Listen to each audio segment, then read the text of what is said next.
What if the way we teach kids about emotions is actually making things worse? Now think back to when you were a kid. How much did you talk about mental health? And how much did that discussion include the body? These days, we're talking more with our kids about mental health, especially with anxiety on the rise with younger generations. But we're still often leaving out the body. We tell them to use their words, to think positively, to just calm down. But we skip over the actual foundation of nervous system regulation. We forget to teach them how to feel safe in their body. And maybe we don't teach them that because we were never taught it ourselves. And yet we wonder why anxiety, shutdown, and outbursts are so common with kids, and why so many adults still don't know how to handle them either. Welcome to the Building Resilience Podcast, episode 242, 10 Things I Wish Every Kid and Parent Knew About Mental Health. Welcome to Building Resilience, a podcast where theory, practical strategies, and inspiring stories show you how to unlock your best life. I'm your host, Leah Davidson. As a certified life coach, speech-language pathologist, and nervous system resilience expert, it is my mission to teach you how to be more resilient to life's adversities. I will show you how to manage your mind, befriend your nervous system, process your emotions, and even eliminate stress. It's time to do more than just survive. It's time to thrive. Let's get started. Welcome back to the podcast. I am so happy to have you here. If you are enjoying this podcast, make sure that you please share with someone you know that would benefit. And I'd also appreciate if you're on YouTube, then please like, share, and subscribe. And if you're on another podcast platform, then please consider leaving a review and sharing the episode. It helps people find the podcast. Now, let's get going on today's topic and dive right in. Mental health isn't just a mindset. It's also not just a character trait, and it's definitely not something you just have. It's actually a reflection of your state, and your state is constantly shifting based on what your nervous system perceives. So in this episode, I'm sharing 10 lessons I wish every kid was taught early on and every adult learns now, especially if you are a parent. These are the kind of lessons that can help your kids and you feel more at home in your body, more empowered in your emotions, and more resilient in face of life's inevitable stressors. So let's get into it. The first one is about movement. Movement isn't a nice to have. Exercise just isn't about sports or looking fit.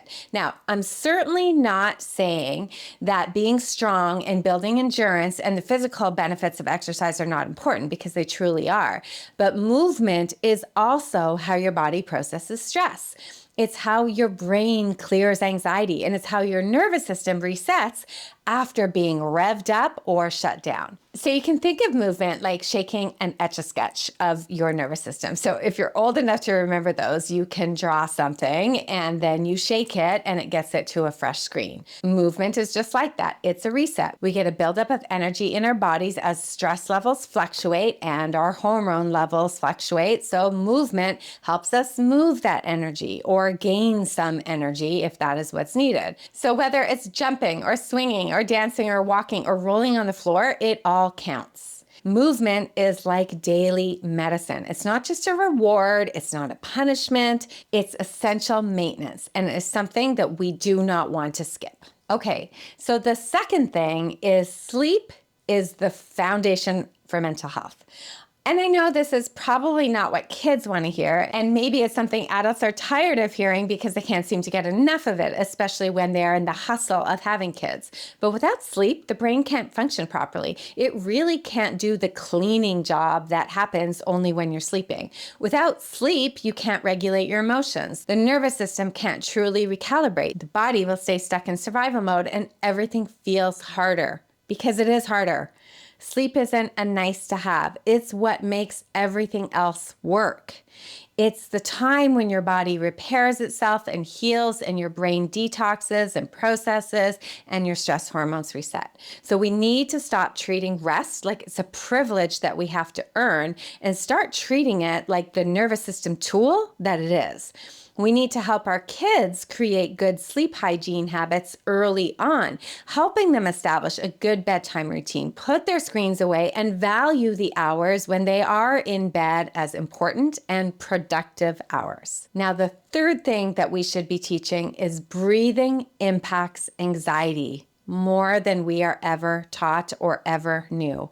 Most of us learn to manage anxiety with our minds. We try to reason with it and make sense of it and use logic, or we try to avoid it altogether, or we help our kids try to avoid it, which actually makes it worse. Anxiety is in the body, in the nervous system. Our thoughts can fuel it for sure, but we need to take a body approach first. Now, I did a couple episodes about anxiety a while back that you might want to go check out. Now, the nervous system doesn't respond to thoughts alone. It responds to patterns. And the most powerful pattern shifter we have is our breath. Breath is how we talk to the body in its own language. It's the fastest way to move out of that hyper state, that fight or flight state, into safety. Getting into the body, lengthening our exhale, slowing down our breath helps us shift into that parasympathetic state, which calms us down, that rest and digest, that zone of resilience, that safety state. Teaching kids tools like the physiological sigh, 2 inhales and then a long exhale, gives them something they can do when anxiety shows up. It's immediate, it's empowering, and it's science-backed. You can't outthink survival mode, but you can breathe through it.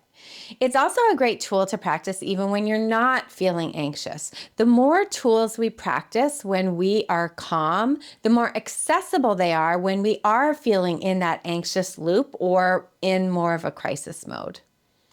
Now, the fourth thing I wish that everybody knew is brain health requires work. Brains need to be taken care of. They don't run well in poor sleep or lack of nutrition or too much screen time. They are kind of high maintenance in a way. But focus, memory, emotional flexibility, all things we want our brain to be able to do, they all depend on daily rhythms. And while we may tell kids to pay attention or calm down, we need to ask instead, is their brain getting what it needs? Do they have the resources they need to pay attention, focus, remember, learn, and calm down? So these are things like hydration, movement, nature, sleep, downtime, boundaries.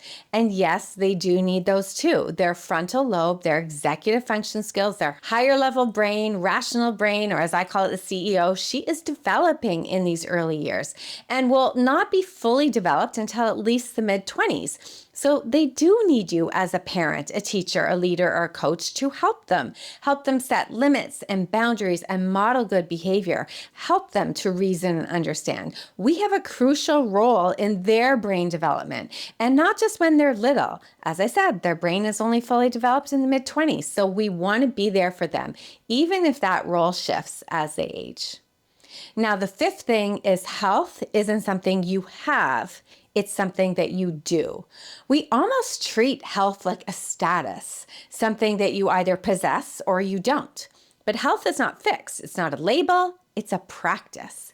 And we need to start sharing this practice with our kids early on so they can see they are not powerless. In fact, the opposite is true. We need to teach them that health is about strength and endurance. It's about cardio. It's about nutrition, but it's also about rest and sleep. It's about your posture. It's about your breath. It's about how you manage stress. And it's about how you talk to yourself.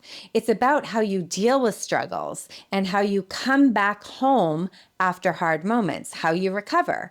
It's about the rhythm, the routine, the structure, and the repair and the response. And you do have a big say in all of it. Now, the sixth thing that we should be teaching our kids and hopefully ourselves is how your nervous system runs the show. Your nervous system is your most valuable resource. You have likely heard me say this over and over and over again. Your nervous system is running the show. It walks in the room before you do. It sleeps with you. It sits beside you at dinner. It's in the meeting with your boss, and it's having conversations with you and your partner and your kids. It flavors every thought, feeling, and action. Because before you think a thought or do anything, your nervous system has already scanned the room, paid attention to the senses, paid attention to what's going on inside you, and decided whether you are safe or in danger.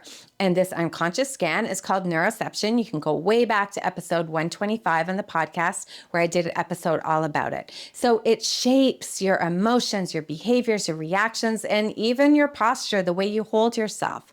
When we teach kids about their nervous system state, we give them a framework for understanding their whole experience. And that is why it's said that your story follows state. Understanding your nervous system gives you the power to respond, not just react. And we do those responses based on our state. The seventh thing is all about creativity. Creativity isn't just a waste of time. It's actually regulation. Doodling, drawing, coloring, building Lego, doing puzzles, stacking rocks, digging in the sand, making friendship bracelets. These aren't just cute activities. They are regulation tools. When kids are dysregulated, they need ways to shift their state. And creativity gives them that. It builds safety through play and pattern and expression. It lowers cortisol levels. It supports vagal tone, helps your vagus nerve be healthier, and helps make sense of what words can't yet explain, even for adults. And I've talked about this before, the benefit of creativity. It helps you to be in the present, be mindful, because we can then get lost in the activity, and that sends a message of safety. Now, the eighth thing we should be teaching our kids and ourselves is not everything urgent is dangerous. And this is a big one because anxiety makes everything feel like this 5-alarm fire. But feeling alarmed doesn't always mean that you're in danger. You can feel like you're in danger and not actually be in danger. We want to teach our kids to notice their sensations, whatever they may be, a racing heart, a tight chest, or knots in their belly, and then pause and take a low and slow breath rather than panic. This helps them build trust in their body, that they can identify what's happening inside of them and not just react to it, but be able to actually respond to it. And while it is unpleasant, they are okay. Now, of course, like with anything, we want to make sure that we check to make sure that there is no underlying medical condition. We actually don't have to get rid of anxiety. We don't even want to try to resist it. Again, you can check out my episodes all about anxiety, but we really just need to learn how to ride the wave of anxiety. Now, the ninth thing we want to be teaching our kids and ourselves is stillness isn't laziness. It's a nervous system need. Kids need space. They need downtime. They need to be able to do nothing. And so do you. Time to just stare at the ceiling or lay on the floor. Breathe without producing, fixing, or achieving anything. And we need to rethink what stillness is and make sure that we ourselves are modeling the importance of stillness. Because stillness isn't a gap in the schedule, it's actually where growth happens. We need rest to grow. We all need time to just be. Stillness is where the body finally feels safe enough to downshift. Now, one thing to remember is if a child is acting out or spinning out or melting down, sometimes the answer isn't to do more. It's actually to pause and do less. And lastly, the 10th thing that I wish we all knew and we're teaching our kids, safety is the goal. It is where everything grows. Focus, curiosity, confidence, regulation. Nothing sticks without safety. And safety isn't just about the environment. It's really about the state inside the body. And that's important to remember because we can build that state. And through consistent cues like a low and slow breath or grounding exercises, even gentle touch, safe connection, creativity, we can teach kids that safety is not just something they wait for. It's something they can actually create. And it's something that we can all create too. And when you start with safety, everything else, resilience, learning, connection, grows. So these 10 lessons, they may be simple, but they're not easy. And while they're important for our kids to learn, for us to be teaching them, it is also important that we understand them because many of us did not learn them. When we bring the body back into the conversation, we stop trying to fix ourselves and start learning how to support ourselves. Now, I hope you found this helpful, and I'll see you next time. Thank you for listening to the Building Resilience podcast. If you're interested in learning a little bit more about managing stress, building resilience, and leading a more purposeful life, then make sure we're connected on Instagram and Facebook at Leah Davidson Life Coaching.